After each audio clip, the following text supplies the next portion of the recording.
On Saturday, the timeframe set by the Alliance for Change for a definitive word on the coalition talks between the APNU will expire. However, if a consensus is not reached, those talks are likely to continue.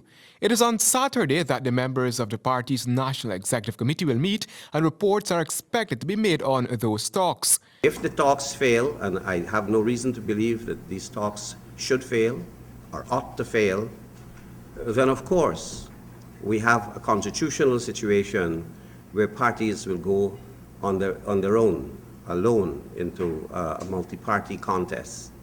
And of course, we are ready. The Alliance for Change is ready for this fight.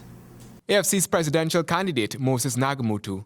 Nevertheless, the APNU is moving ahead with its campaign, with its launch set for next Friday.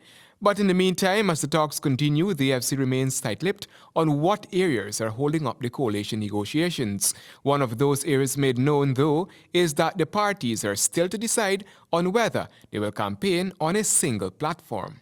I don't want at this stage to say anything that could compromise the discussion, because we are not looking at particular issues. We are looking at a bundle of issues, and we want to come out having made a pronouncement on all the issues. Nagamutu explained that at a recent public meeting on the west coast of Demerara, two major issues engaged the attention of the gathering. I put to them very specifically, do you support the idea going forward with an alliance? I asked them to raise their hands. 100% of those who attended support the idea of an alliance. Secondly, I put whether it is a concern as to the leadership of the alliance. And the response to that was, it varies from person to person. At a previous press conference, AFC's Kemraj Ramjatan said that one area on the table that the AFC will cleave to as a conditionality is that his party must get the presidential post in the coalition.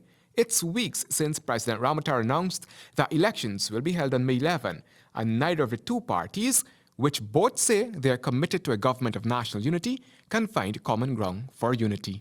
Handel Duncan, HGP Nightly News.